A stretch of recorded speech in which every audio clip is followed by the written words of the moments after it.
dong này tay mà sang election nai cha kitile adia alung lul ho ale chu phari a roma ma jing tan to hi october hung be de tan november december january tio chu vote ho le di pharong in february channa ta chu march le mla election in boldi we election party i christian now taste na hoi ta hi nei sumle pa ya pap se na ha ta hung lut kiding a thu nei na choi sang hon ne ding a tam zo an hol liu a theng thega ki sei di ta le holam kai hon a sei je a ki chum pui election masa jong chu free and fair election ki ti all Manipur Christian organization jong ana hang sap piwin churachan pura Christian goodwill council ki jong ana boy pi na poster jong montina kita ai hoina jong ki seye ai lo le eppa sei do theidan na ki seye ai wa hoi lai free and fair election uma he che free le fair election aum thene dal tapo wang hi pathin lung hai na chu hi lo ding ai namei changa wai na hom thei namei than long wai na hom thei sum tha na wai na hom thei ai wa nga gam sung zalen ta idei hen thei na kiti dala na panai le pathin dei dala na panai ti tuni alien anewin i he diu ka dei nei so pite tuni hin koi macha chau na thu ki sei pui pathin thu sei kai hi ju mi pi ten rong sum le pai dei na in na sum le pai dei na in i vol wang chu ki zo da tau te ka ti nei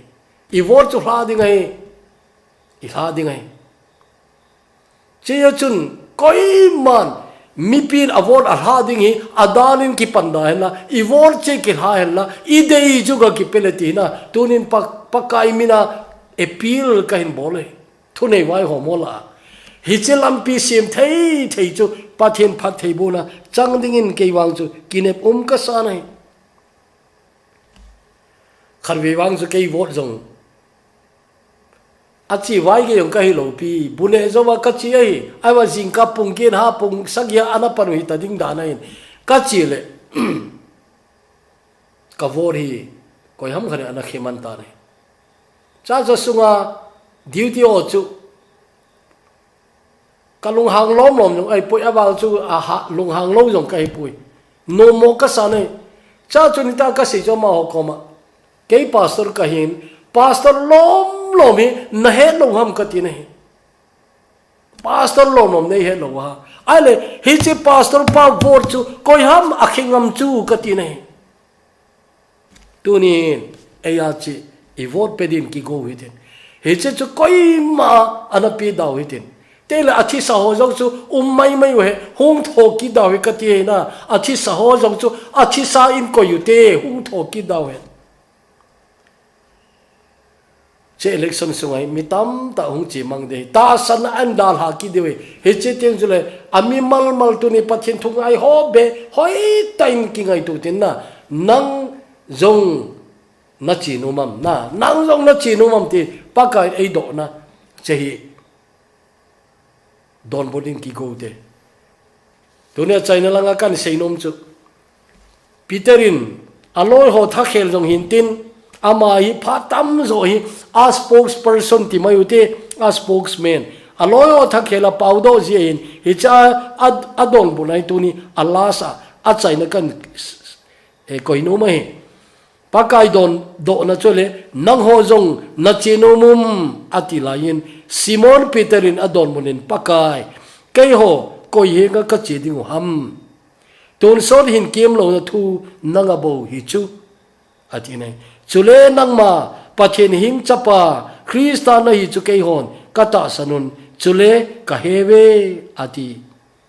hoi na lom na cha hoi salo koi ma yum tiu ka ging chapoi veto paka ke ho ko hinga ka chi diu ham Peterin pakai het cinta zin ata santa zin pathin hing chapai tia het cinta zin tengla ta santa zin hi chi pakai chu dal ha achin he pune e mi tam ta in pakai dal ha achin di he tam jiun che choi a kho ma ma chuna he chun pathin cha di ta ki ti chun pakai a he cinta zin china ding dang anei ta pune aji choi china ding da he ta lo zin nidanga mizo lasaho khanin la khanan sa tu chana kalungai khat vei be hong king do ji nei o khonge katlan bawang tlan bo na re nga omlo enga tinge lalpa nang ma ahian an tlan bo thin ti la khanan um chana o hoya ham kalhai mangding na hoya ham kawa mangding hoya ham kalhai mangding hai manglaning hoi lai jong aum poi itiam pakai nanga konami awa mangji nanga konami azam mangji ke itika zam mangde ham zam mangdari ka hepoitin la simpan ala simin asapan lungtong khatanan sanai chechui piteri chelai sei nangla ka he chinta na pathining chapa na hi ti chula ka he chinta hoya ka chidiu pakai ko hin ka chidiu ham